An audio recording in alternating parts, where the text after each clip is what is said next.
This is a policy debate lecture on how to be affirmative, or more specifically, writing an aff to destroy your enemies while reading a plan text. Before we get into the nitty-gritty, a brief overview of this lecture. First, we're going to talk about the basics of being affirmative, what it means to be aff, some of your burdens, your advantages, and disadvantages. Next, we'll talk about writing a 1AC, what should be in consideration when picking what plan we should read, and what advantages we should read and how to write those. Next, we'll talk about using our infinite prep, which is talking about writing 2AC blocks as well as 1AR blocks and other forms of affirmative preparation. Next, we'll talk about a speech-by-speech outline of a debate, what each debater should be doing during the debate, during each speech. And finally, we'll talk about working smarter, not harder, how to deal with specific situations when we're affirmative, and our toolbox for dealing with uncomfortable situations. That brings us to our first point, which is the basics of being affirmative. Now, when you're affirmative, you have a few burdens. The main burden that you have is to prove the truth of the resolution by reading a plan text. For example, if we had a resolution that said that the United States federal government should implement an energy policy that decreases carbon emissions, we could read a plan text that says that the USFG should implement a carbon tax of $100 per ton of direct CO2 emissions. Ideally, this plan should also meet the 5 stock issues.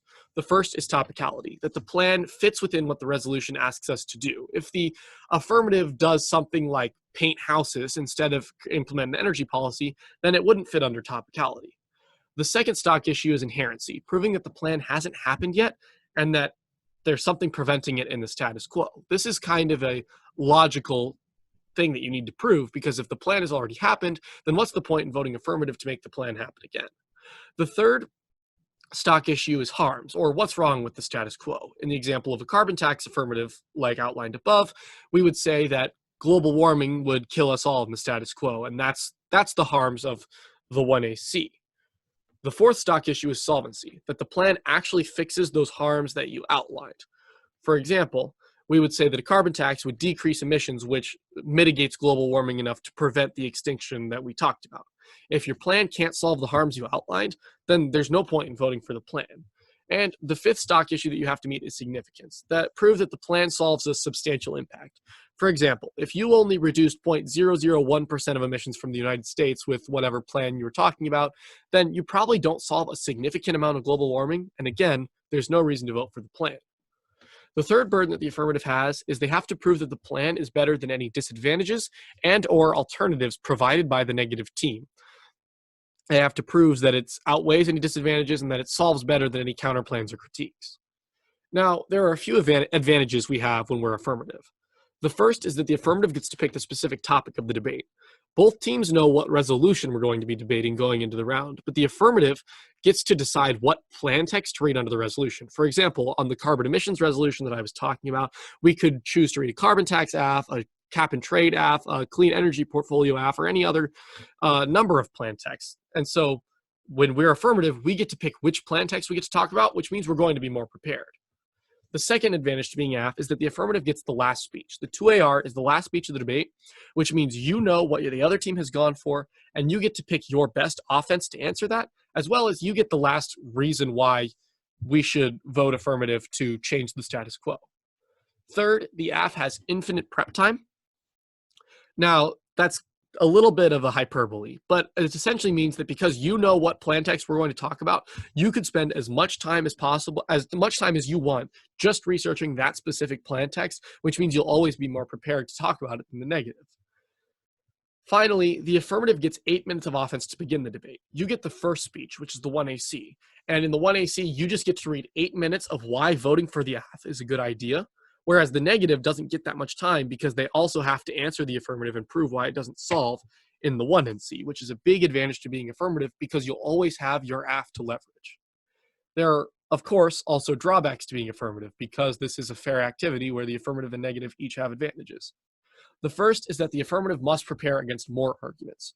Once you have chosen your plan text, it will likely link to a number of disadvantages. It will likely be, and critiques, it will likely be easily answered by a few different counter plans. It might be objectionable. There might be, from topicality standards, there are a lot of arguments that can be read against any one plan, and the affirmative has to be able to effectively predict all of them, which is a tough thing to talk about, or tough thing to do, but we'll talk about that more in our using your infinite prep portion of our lecture. The second drawback of being the affirmative is that the negative has a significant time advantage. Because the AF gets the first and last speech, the 1AR has 5 minutes to answer 13 minutes of negative arguments because the 2NC and the 1NR are back to back, an 8-minute speech and a 5-minute speech. We call that the negative block, and it makes the 1AR a very difficult speech because you have to be able to answer all of that offense. The third drawback of being affirmative is that being AF is perceived as easier to judges. Judges will constantly tell you that being AF is the better idea because you get to define the debate and you get first and last speech. What that means is that any ties on theory or questions of solvency will typically break negative in judges' eyes, and they'll typically default voting negative. The fourth drawback is in a similar vein, that the AF has a higher burden of proof. Don't ask me why, but in my experience, judges are more likely to vote for bad disadvantages that go barely answered than bad affirmatives. What that means is that we need to use our prep time and we need to use our selection of a plan to the best of our ability to create a great affirmative that is able to subsume and answer a lot of negative offense, which we'll talk about in a little bit. Next, let's talk about the speaker roles of the affirmative. Now, there are two speakers. The first affirmative, which I'll refer to throughout this lecture as the 1A, has the easiest and the second hardest speech in the debate, the 1AC and the 1AR respectively. Ideally, your 1A should also be quick and a good flow. They should be the faster partner, and they should be able to flow well, both their partner speeches as well as their opponent speeches, so they can easily identify dropped arguments. The third role of the 1A is to do what the 2A tells them to do, which I'll get onto in a little bit, but essentially the 1A is not in charge. They are kind of the secondary person in the partnership. And finally, the 1A cross-examines the 1NC. Just a good little thing to remember because cross-examinations are hard to understand when you're first starting out policy. The second affirmative, or as I'll refer to them throughout the lecture, the 2A, their main role is to be the captain of the AF ship. That means that they make most of the strategic decisions and they decide where the debate's going to go, what affirmative to read, what answers to read against the negative, and they should tell the 1A what to do. The 2A, because of this, also writes the 1AC and all the blocks because they have to give the last speech on the affirmative and they have to be able to go for what they want to. The third role of the 2A is to be confident in their knowledge of the AF. If the 2A doesn't know what the AF says or doesn't feel like it's a good affirmative, then you're not going to win very many rounds because they're not going to be able to give an effective 2AC or an effective 2AR. And finally, if you're the 2A, just remember that you cross-examine the 2NC. Next, let's move on to writing the 1AC and writing an affirmative. Now, there are a few types of AFs. I like to think of it as 3 types of affirmatives. The first is big stick affirmatives, the second is soft left, and the third is critical affirmatives, ones that don't necessarily defend the resolution, but that'll be a later lecture. We're mostly going to talk about the first two. The first is big stick AFs. Now, the characteristic of a big stick AF is that it solves big advantages. For example, it solves global warming, economic collapse, nuclear war, etc. Things that might not necessarily happen in real life, but big impacts that could happen. And they rely on outweighing and turning negative arguments. So, for example, if the negative reads a disadvantage that says we collapse leadership, the AF will say, okay, but economic collapse and warming are definitely worse. Soft left AFs take a different approach. Instead of solving big advantages, they mitigate harms of everyday impacts. For example, racism, structural violence, poverty, and they rely on framing arguments that attempt to rule out large impossible impacts. Soft left affirmatives essentially say, we should do something to reduce structural violence instead of worrying about some hypothetical nuclear war that will never come and will never happen. And there are strategic times to use each of these affirmatives, which I'll get on to in a little bit. But first, let's talk about the basic structure of an affirmative. Now, affirmatives have a number of 5 or 6 pages, depending on how you do them. The affirmatives will have inherency, a plan text, solvency, an advantage or multiple advantages, and a framing page. Now, some AFs don't have inherency and framing pages. Typically, it's soft left AFs only have framing pages, and affirmatives who have inherency baked into other pieces of evidence won't typically have an inherency page. And so, but every affirmative will have a plan text, a solvency advocate, and some form of advantage or advantages. And the order of these is not important. You can organize them in whatever way makes most sense to you. Some people like to put the plan text right at the top with solvency immediately after. Some people like to put it all at the bottom after all of their advantages. It just is kind of up to your interpretation and what you want to do. Now let's talk about plan text and solvency. Every 1AC, for the purposes of this lecture, should have a plan text, something that says the United States federal government should do something. What does the AF say that we should do to meet the resolutional burden and solve some problem? Look again to the example I gave at the beginning of the lecture, that the United States federal government should implement a carbon tax of $100 per ton of direct CO2 emissions. All 1ACs should also have a solvency advocate, which is just a piece of evidence that says that we should do the plan or that there would be benefits from doing the plan. Solvency as a page or as a contention can also answer common counter arguments against the affirmative. For example, with the carbon tax AF, we might read a piece of evidence that says the carbon tax also wouldn't hurt the economy, and that would be an example of solvency. Here's an example of a plan text and a solvency advocate. Notice our plan text is that the United States federal government should implement an energy policy that sets a tax at $50 per ton of direct CO2 emissions. And then our solvency advocate is this Teplin, Dyson, Engel, and Glaser evidence from 2019 that just essentially says that a $50 per ton price on carbon emissions would be a good thing and would decrease emissions. The second key part of the affirmative is advantages. Now, there are 4 basic parts to an advantage, and each one is necessary. If you've watched the disadvantage lecture, you'll notice that these parts all sound quite familiar because they're the same structure. The first part is uniqueness. We have to give the problem with the status quo. For example, if we were giving a warming advantage, then our uniqueness card or our uniqueness argument would be that warming is not mitigated enough now. Warming is happening and we're not doing enough to stop it. The next part of the advantage is the link, how the problem can be solved hypothetically. For example, we would say that reducing emissions now is key to solve global warming. The third part is the internal link, or how the plan specifically accesses that solution that we outlined in our link. For example, we would read a piece of evidence that says a carbon tax would reduce emissions, which proves that it solves warming. And the final part of the advantage is the impact, the bad things that happens if we don't do anything. In the example of our warming advantage, we would read a piece of evidence that says that warming causes global extinction. Now, these 4 parts don't necessarily have to all be their own specific piece of evidence. Some advantages have uniqueness and link together. Some have multiple internal links or multiple impacts that make the advantages diverse. But you should always be looking at any advantage to make sure that it has all 4 of these parts. Next, let's talk about deciding what plan we should read and what AFs. Now, you should ask yourself a number of questions when you're deciding what plan to read. First, what impacts do we want to solve? Do we want to solve big stick impacts like nuclear war, global warming? Or do we want to solve soft left impacts like structural violence or poverty? Or do we want to solve something in between? Do an affirmative that has one advantage that's based on nuclear war and one that's based on reducing poverty? The second question we should ask ourselves is what solvency advocates can we find that can solve those impacts that we talked about? And ultimately, this should be your deciding factor on what plan you should research, what you should read. Because if you can't find a solvency advocate, then you can't, no matter how good of an idea you think it is, if you can't find somebody else who thinks it's a good idea, then it's going to be impossible to find research, and it's going to be impossible to actually solve the harms you want to solve. The third question we should be asking ourselves is what kind of arguments do we want the negative to read? And this is where our infinite prep time and our ability to choose the topic of debate comes in handy. For example, if we think we're good at answering topicality and we are better at topicality than the negative team, we might want to read a plan that's more obscure and doesn't link to as many negative disadvantages and counterplans so that we make the negative go for topicality every round and win that debate.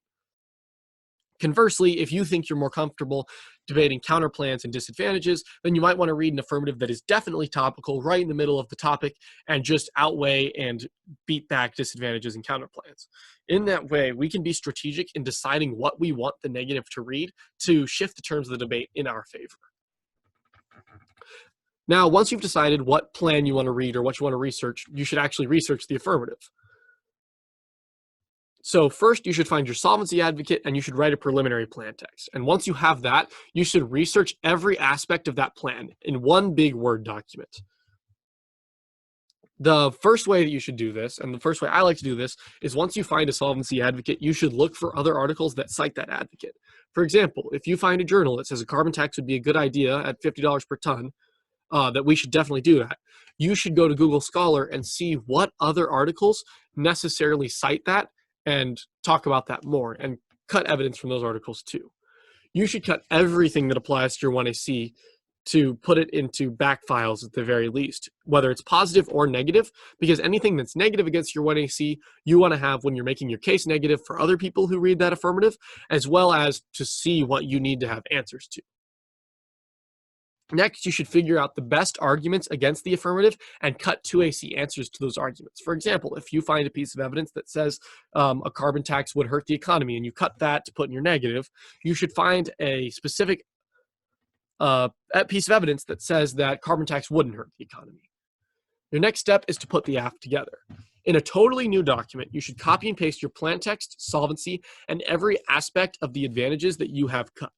Typically, you'll only have a link and internal link cut for advantages because you're only focusing on your plan text, whereas uniqueness and impacts are usually more broad sweeping and don't actually mention your specific plan text in them. With that being said, you should then fill out the parts of your advantages that you don't have, either from back files from other debaters or other years, or from further research. This will typically be uniqueness and impacts. For example, we might find a piece of evidence that says global warming is bad and carbon tax can solve it, but we might want to find a better piece of evidence that talks about why global warming would necessarily cause extinction through resource shortages or flooding or droughts or extreme weather events or other impacts that aren't necessarily in our evidence, so we would want to go to a back file or do further research and find a specific article that suits our needs better. Same with uniqueness. Talk about why we aren't fighting warming effectively now and what it would take to fight it effectively. You might not have that, so you would have to go find that. Now, once you think you have a 1AC that's done, you have a plan text, solvency, advantages, a framing page if you need it, an inherency page if you need it, you should go down the following checklist. Make sure that you have a plan, a solvency advocate, somebody who says the plan's a good idea, a card somewhere in the 1AC that says that the aff hasn't happened. This can either be in a separate inherency contention, or I like to cut solvency advocates who also say it, and just underline and highlight that to prove, and just call it solvency, just to prove that the aff is inherent. And then go down each advantage and make sure you can check that each advantage has all 4 parts. Again, uniqueness, link, internal link, and impact. Once you have your 1AC done and you've passed the checklist, you should give it to your 1A, who will then read the 1AC and time it to see if they can get it into 8 minutes. If they have a lot of time left over, you should add extra parts to your advantages or an extra advantage. And if they go way over time, if it's 10 minutes instead of 8, you should either re-highlight the affirmative to cut it down or cut out specific pieces of evidence or specific advantages to make it fit in 8 minutes. Otherwise, we aren't making the most of our prep time. We need to make sure our 1AC is exactly 8 minutes every time so that we leverage the most offense as possible without missing critical arguments of the aff. With that, let's talk about how we can use our infinite prep time as the affirmative. Now, the biggest way we can use our infinite prep time is by writing 2AC blocks. Now, especially in faster varsity rounds, we can't write individual answers to every off case in the round because there's simply too many to do with the limited prep time that we have. So we write 2AC blocks before the round. Now, this is the largest part of aff prep, and it's meant to make it easier to build a 2AC. Ideally, 2AC blocks should answer every argument against your affirmative case. Excuse me, so that you can spend less time trying to write out answers and more time just copy and pasting answers into your 2AC speech doc so that you're ready to give your speech faster and you can save prep time and have your best answers ready to go against them. And every time you substantially change the aff, if you add a new impact, a new advantage, or a new plan text and solvency advocate, you should review and rewrite your blocks to make sure that they apply to your new affirmative plan and how they change the way they interact. Now, a lot of people ask when they're writing 2AC blocks, where do I start? I like to start with writing a 1 to 2 sentence overview of each section of the aff. You should write an overview for solvency, each advantage, framing, etc. Now, an overview will ideally tell what the section says and why that matters for the debate. For example, if we did an overview of solvency for our carbon tax affirmative, we would say, vote aff to create a carbon tax of $50 per ton of direct carbon emissions. That's what the section says. That's key to reducing emissions by killing the natural gas sector. That's why the solvency matters, or why what it says matters. And then we'll reference the piece of evidence that talks about that, which in this case is the Dyson et al. Evidence in 2019. The other thing that I would do before you even start researching negative arguments is write a generic shell of why the plan outweighs other impacts just generically. Use one or more of the three key aspects: magnitude, why the affirmative impacts are bigger than the negative impacts; time frame, why they happen faster than the negative impacts; and probability, why the affirmative impacts are more likely. Now, you'll very rarely win all three, but you should pick two that you think you are more likely to win, and that'll be more in a mini lecture on impact calculus later. I would also create a section to write answers to case arguments and a section to write answers to off-case arguments. I like to structure my blocks by making a section for case, and then a section for topicality, disads, counterplans, and case, and then make answers to all of those within those headers. Now, the next question a lot of people ask is, how do you know which off-case that I'm supposed to research? I always like to start. There's a lot of off-case files with the Open Evidence Project, which is at www.openev.debatecoaches.org. That's all of the files that have been made at high school policy camps over the summer, and you can find a lot of the common negative arguments that people are going to be reading there. You should go through Open Evidence and find every disadvantage, counterplan, critique, and make sure that you have answers to it in your blocks. Additionally, you can also check specific teams that you'll debate on the high school wiki. Hopefully they disclose at www.hspolicy.debatecoaches.org, and then you scroll down the left and you look for the high schools you're expecting to debate. If you go to their negative and you find any arguments you don't have answers to, you should write answers to those too. Every single argument you find online, you should write answers to. Even if you don't think it necessarily applies to your affirmative, you should write that in your blocks so that it doesn't confuse you later if they do read it. Yes, there are teams that will read arguments that do not make any sense with your affirmative, and you have to be ready to say, that doesn't make sense with my affirmative. And if you have that written out in a succinct 2 sentences, that helps you move faster and quicker so you can spend more time on arguments that do matter, and it makes you appear more confident and makes it look like it actually doesn't matter. Now, if you have questions on how to answer these specific types of off-case, you should see my other lectures on being negative, i.e. disadvantages, counterplans, critiques, topicality. I'll talk about in each of those lectures how the affirmative should answer them. The final aspect of 2AC blocks that we should talk about is that you should always be updating. If you lose to an argument, if you didn't have sufficient answers to a specific disadvantage or counterplan, you should redo the block to that argument to make it better. Additionally, if you hear a brand new argument, if you're totally caught off guard by some random Swedish politics disadvantage, you should make a block to that argument as well after the round. Even if you don't lose to it necessarily, you should still make a block so that you're ready to answer it so you don't have to spend as much prep time next time. Third, you should research new evidence after major world events. For example, if there's a stock market crash, if there's a new election coming up, if there are wars or international tensions or etc., you should be researching why those implicate various off-case positions, or think about why those implicate various off-case positions, and then cut evidence as to why that's the case. And finally, you should be taking notes on judge feedback and apply it to your blocks. This can be both implicit and explicit. For example, if a judge says, I don't like how you answered the spending disadvantage, then you should probably go back into your blocks and see either reword the way you're arguing against it to make more sense, or find new answers entirely to make that better. Conversely, some judges might say, I think you should be making this argument against this counterplay. You should go back into your blocks and put that argument in there so that you can win it for future debates. Now, very successful policy teams will also make 1AR blocks, which are exactly what they sound like. They are blocks for the 1AR to use. Now, what 1AR blocks do is they write extensions of the best arguments from the 2AC. Ideally, the 2A should make them because they know the AF better and they know which arguments they want to go for in the 2AR. This is another example of the 2A driving the affirmative ship.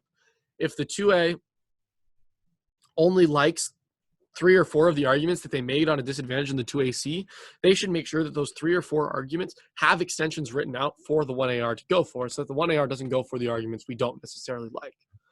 Once the blocks are made, the 2A should give them to the 1A, and the 1A should familiarize themselves with the blocks. They should find where everything is, understand which arguments we're going to go for, how to explain them, so that they can use them as a reference point instead of just reading straight off them.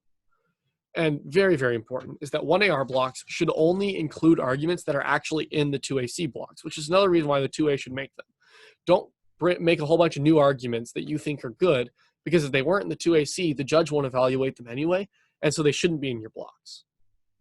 Next, let's talk about a speech-by-speech outline of the debate, what each person should use. Now, for this outline, I'm going to talk about how much prep time we should be using before each speech, and I'm using the Kansas and Nebraska high school standard of 5 minutes of prep time. If you have 8 minutes, these times are a little more flexible, and it's a little easier, but we're going to be talking about the constricted NSDA 5 minutes. So before the round, both debaters should be disclosing the 1AC to the negative team, telling them what the plan is going to be, what advantages you're going to read.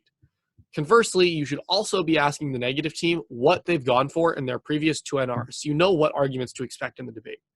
And if it's your first round of the day, if you're just waking up on 8 a.m., you should probably do speed drills to make sure your mouth is fresh and that you're ready to give speeches. Before the round, the 1A should open the 1AC file and pre-flow it so that you have a flow of the affirmative plan, or the affirmative case, because obviously you can't flow while you're speaking. The 2A should be asking the judge questions about their paradigm, seeing what kind of arguments they like, how they like to evaluate certain arguments, which I'll talk about that more in my judge adaptation mini lecture that will come later. And the other thing the 2A should be doing is opening the 2AC blocks and then checking their blocks to previous 2 NR, seeing like what the negative told you they've gone for before. Make sure you have blocks to those arguments and make sure that they're updated. During the 1AC, obviously it's the first speech of the debate, you probably shouldn't take any prep for it. The 1A should read the 1AC. The 2A should start making a 2AC speech document and copy and paste all of your AF overviews and answers to expected arguments the negative will read based on those past 2 NRs. Also, just check on the judge occasionally. Make sure they're tracking with the 1AC. Make sure that they don't hate it, so you know if you have to make any major decisions in the 2A. Now, the 2AC. I like to suggest the 2AC uses about 1.5 minutes of prep. The 1A during the 2AC should be flowing the 2AC by ear. Yes, you can have the speech doc open, but it's very, very important that you are listening to what the 2A is saying and not just trusting them to read down the doc. This comes in handy for the second part of the 1A's job, which is to alert your partner of any big mistakes. If they drop an entire off-case argument or they miss an independent voter inside a T-shell, you need to be actively flowing to make sure you can let them know that they did that so they can go back and fix it so you don't lose the debate in the 2AC. Conversely, the 2A should be giving your speech. Now, when I give a 2AC, I like the order to be case, then topicality, and then advocacies, either counterplans or Ks, make sure they're all there, and then finally negative disadvantages. And the reason for this is we want to win the round first. We want to put our offense on top, which is our 1AC, our case. That's why we vote AF, not why we don't vote neg. Next, we want to put pre-fiat implications that will definitely lose us the round. For example, topicality. If we drop topicality, then we're going to lose. Next, we want to answer things that try to take away our AF or advocacies that try to solve our harms. And then finally, we want to answer disadvantages. This is because if we run out of time and we accidentally drop something, it'll be something at the end of the speech. And we would much rather drop a disadvantage because then we can outweigh it with our affirmative case. Whereas if we drop the case, then there's no reason to vote affirmative and the negative just wins on the presumption that the AF can't solve anything. Now, again, if you have questions on how to answer each type of argument, see my specific lectures on counterplans, topicality, critiques, disadvantages, etc. Now, the 1AR, they're going to use the bulk of your prep, 2.5 to 3 minutes of prep in a 5-minute prep time scenario. During the 1AR, the 1A should be giving their speech. You should have the same order as the 2AC for the same reasons I outlined above. The 1AR should be making strategic decisions, straight turning or kicking advantages, which I'll do more of that on that later. And finally, the biggest part of the 1AR is to watch your time. Because you're giving a 5-minute speech answering a 13-minute block, you need to be making sure that you are spending enough time everywhere without spending too much. And it is an art that takes a lot of practice. During the 1AR, the 2A should be flowing the 1AR to make sure, flow the 1AR so you know which arguments you can actually go for in the 2AR. Secondly is watch the judge occasionally. Make sure that see which arguments the judge is vibing with, which ones the judge doesn't necessarily like, so that you can make better strategic decisions for your 2AR. Third, monitor 1AR time allocation. Make sure that your partner isn't spending too much time on any specific off case. For example, if they have won a disadvantage, but they're still talking about some internal link or some impact that doesn't really matter for the debate, tell them to move on. Let them know they should be going to the next thing. And finally, don't let the 1AR drop round losers. If they accidentally miss T or theory or they're running out of time to get to them, you should let them know to move on to answer those arguments so that you have a chance of winning the debate in the 2AR. Now, the 2AR should use all remaining prep. If you've used it, as I've talked about previously, you'll have about 30 seconds to a minute of prep just to get your thoughts together. During the 2AR, the 1A should watch the flow to make sure that the 2A answers important arguments. I wouldn't actually flow the speech. When I was a 1AR in high school, I would go down the flow while my partner was speaking, and I would check off important negative arguments as he answered them. Next, you should keep an eye on the judge and communicate with your partner if necessary. If your partner is going off on this argument they think is great and the judge is making a sour face or not flowing it, you should tell them to move on and pick a different argument and communicate that with them so that they know not to spend time on something that's not going to win them the round. The 2A, during the 2AR, give your speech again. Now, a big thing in the 2AR, in the last speech of the debate, is that you should go for fewer arguments better. If in the 2AC you answered a disadvantage with, let's say, 8 arguments, and then in the 1AR, your 1AR extended 5, you should only go for 2 or 3 of the best arguments and really explain them and why they matter against the disadvantage. Judges will reward better warranted analysis of fewer arguments over just shadow extending as many arguments as possible to try to overload a speech. The next big thing for the 2A is to use even if statements. In 95% of your debates, you will not be winning every single argument in the round. So what you need to be able to do is effectively analyze which arguments you think the negative is winning and talk about A, why they're not winning those arguments, but B, you need to say that even if they're winning those arguments, what does that mean for the round, and why does that mean that you still win the debate?